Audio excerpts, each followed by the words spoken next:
Ce 28 septembre avait lieu, à Sète, l'inauguration du festival Tous Sentinelles. 5 jours pour découvrir la biodiversité marine et du littoral. 5 jours pour s'impliquer dans des programmes de sciences participatives sur toute la façade méditerranéenne de l'Occitanie.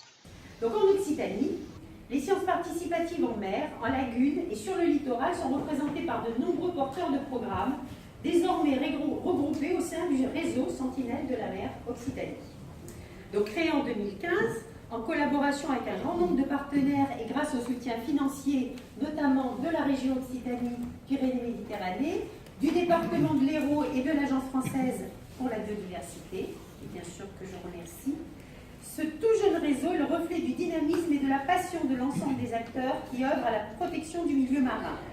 En proposant au public une quinzaine de programmes en mer, lagunes et littoral, les citoyens ont le pouvoir d'agir en faveur de l'amélioration des connaissances des espèces et de la surveillance de leur évolution. Les porteurs de programmes ainsi que les citoyens ont un grand rôle à jouer et c'est maintenant que l'action doit se faire. Alors, merci à tous pour votre participation à cette deuxième édition du festival Tous Sentinelles.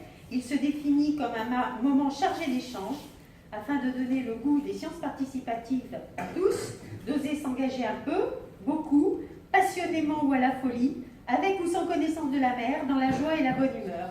Je pense que plus les solutions seront locales, portées par des acteurs qui vivent sur le territoire, plus nous serons efficaces. Donc je ne suis pas sur les questions littorales, même si évidemment il faut un cadre européen, français sur le plan réglementaire. Je crois que les solutions, la mise en œuvre des actions, plus elle est proche du territoire, plus elle sera efficiente.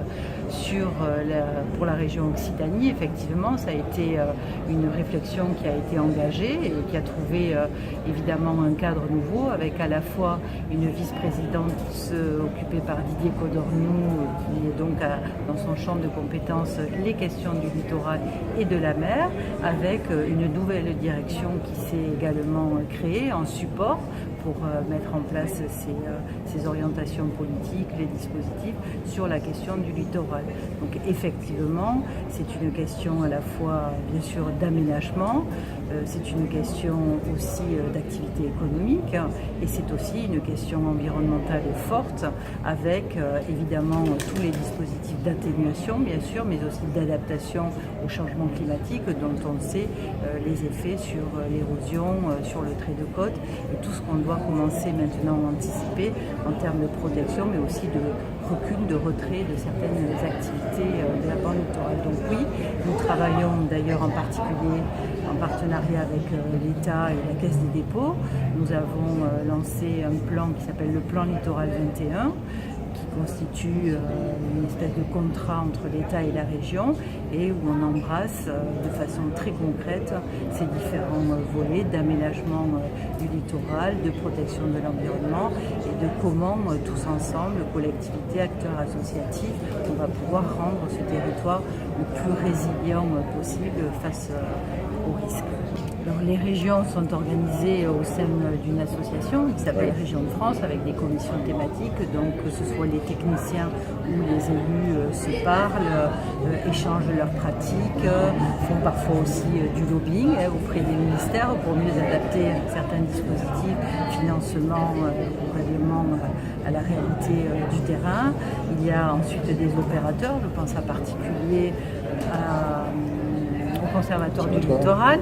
Donc là aussi, c'est les élus au sein des comités de rivage se parlent, échangent des pratiques, on a des visites de terrain. Il y a aussi une association des élus des communes littorales qui s'appelle Rivage. Donc effectivement, c'est quand même, j'ai envie de dire, une communauté d'élus, de techniciens qui se parlent, qui échangent et qui ont quand même en partage vraiment un attachement très fort à la mer, au littoral, c'est aussi au paysage, c'est aussi un monde en soi, le littoral.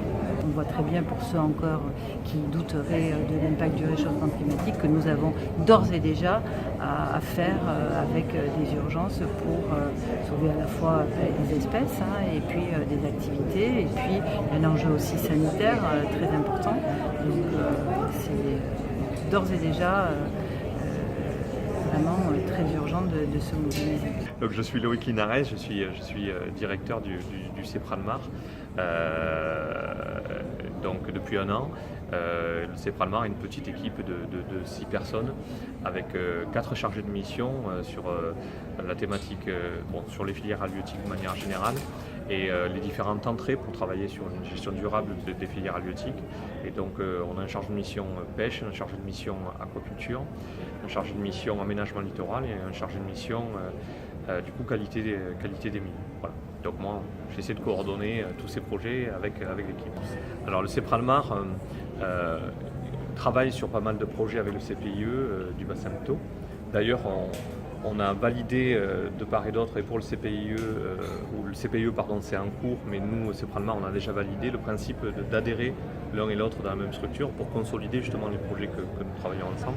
Concrètement, là sur les sentinelles, notre chargé de mission justement qui travaille sur la qualité des milieux a aidé au montage de certaines tables rondes et à la mise en réseau aussi d'acteurs. À titre personnel, moi j'ai animé une soirée débat au cinéma justement sur le milieu marin. Et puis nous avons fait le lien, nous faisons le lien aussi avec le Parlement de la Mer puisque nous sommes animateurs techniques également du Parlement de la Mer pour la région Occitanie, pour la direction de la mer. À ma connaissance, en tout cas aujourd'hui, sur l'évaluation en effet des plastiques, nous directement on ne le pilote pas, mais on a une connaissance aujourd'hui. On sait qu'en Méditerranée, on a 80 000 tonnes de plastique jour qui sont déversés. Donc nous savons aussi que sur ces plastiques, 90% arrivent en effet de terre. Donc nous sommes dans une réflexion où nous essayons de limiter ces apports, en fait. Donc de travailler en amont. On essaie d'initier un programme sur lequel justement le réseau Sentinelle pourra avoir toute sa place, puisque nous avons de nombreux acteurs qui travaillent déjà sur ces sujets-là. Donc nous essayons d'initier une dynamique où on travaillerait sur des dispositifs empêchant finalement ces déchets plastiques d'arriver en mer. Voilà. Après, il y a un autre travail de lobbying, mais là qui nous dépasse un peu, mais que nous sommes prêts aussi à mener modestement à notre place, mais c'est un travail plus réglementaire, donc du coup lié au Parlement, où il faut qu'on avance en effet sur la suppression aujourd'hui du plastique dans notre quotidien. Les CPIE, ce sont des associations, alors déjà ça veut dire Centre permanent d'initiative pour l'environnement. Il y en a 80 en France, puisque c'est un label en fait, qui est décerné à des structures de territoire, donc il y a un ancrage particulier. Sinon, ça va être le CPE Bassin de Thau, mais vous savez, le CPE de Brocéliande, le CPE Marais-Oléron. Voilà, il y en a un peu partout en France.